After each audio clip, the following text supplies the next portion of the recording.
You've stood in a room where someone just died and felt something that didn't match what you were told to expect. Not absence, not silence. Something closer to a door closing on one side while staying open on the other. You didn't say it out loud, because it sounds irrational, but you felt it. And you've spent time since then wondering whether that feeling was grief playing tricks on you, or whether it was accurate. The Book of Enoch says it was accurate, not as a comfort, as a documented claim, with a specific structure, a specific location, and a specific account of what happens to a person in the instant after their body stops working.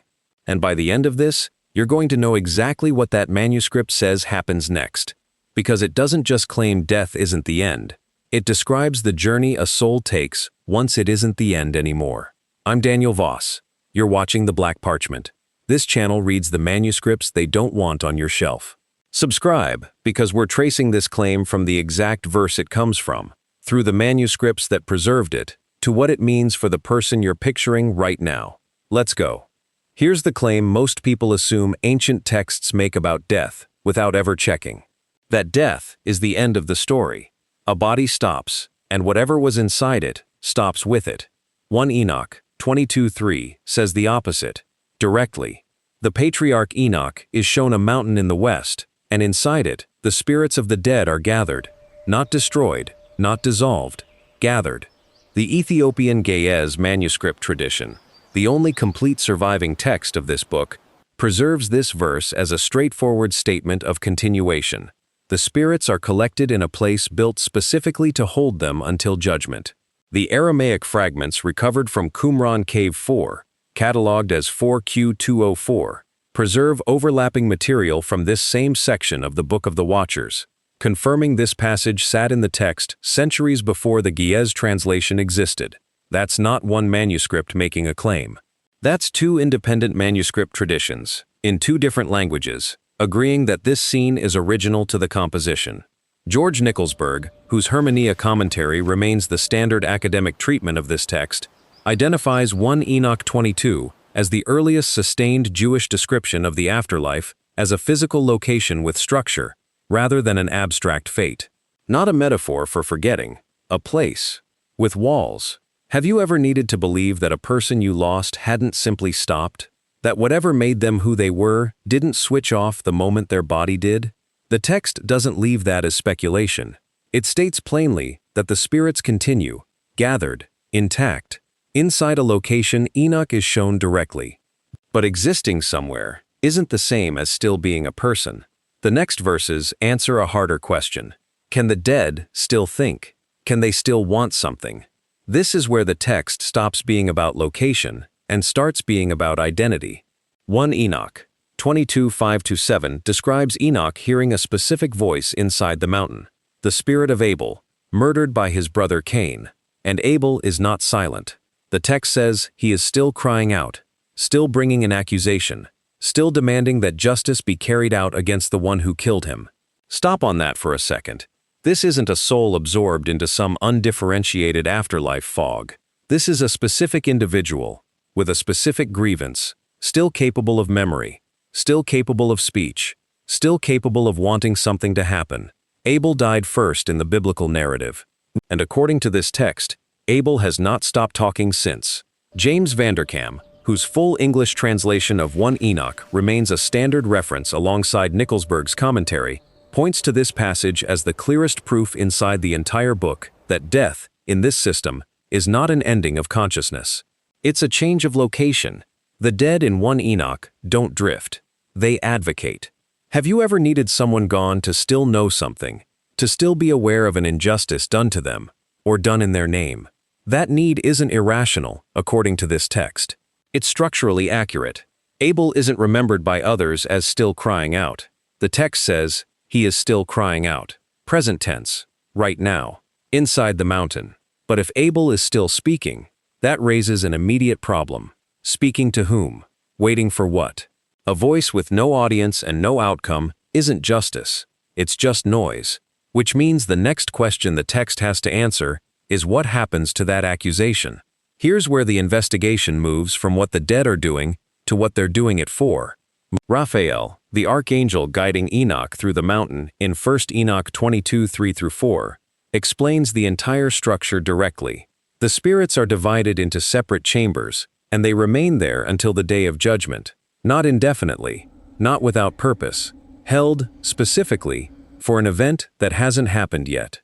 Michael Knibb, whose 1978 Oxford Critical Edition of the Ge'ez text established the modern scholarly baseline for how this book is read in English, notes that the grammar of this passage treats the waiting as active rather than passive. The dead aren't simply stored, they're positioned, awaiting a specific outcome the text treats as certain rather than hypothetical. If the dead are waiting for judgment, they haven't reached their final destination yet. Death, according to this structure, isn't the last stop. It's a station partway through a longer journey, one with an origin, a holding point, and a destination still ahead of it. Have you ever needed to believe that an injustice done to someone you loved hadn't simply been left unresolved? That somewhere, some account of it was still open? Abel's voice only makes sense inside a system built for exactly that. An accusation that will be heard is not the same as an accusation that echoes forever into nothing. The text draws that line directly. Waiting implies an end to the waiting.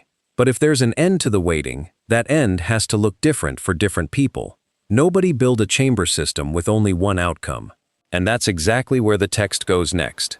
This is the chapter that turns everything before it into a verdict.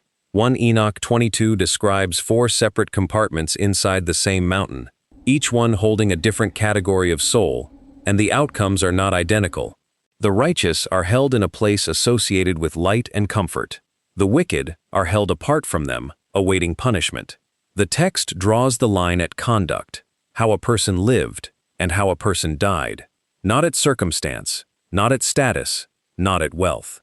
Joseph Milik, who spent decades working on the Qumran material at the École Biblique and produced the first full critical analysis of the Aramaic Enoch fragments in 1976, observed that this 4-chamber structure appears consistently across the Aramaic and Ge'ez traditions without variation, meaning the division wasn't added later by a single scribe or a single tradition. It was present in whatever source both lineages drew from. That consistency should stop you. 2 manuscript traditions, in 2 different languages, copied centuries apart, in different regions entirely, preserve the exact same architecture.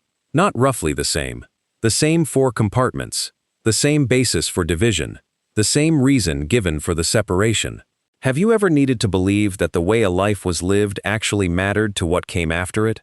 That the difference between cruelty and integrity wasn't erased the moment both people died?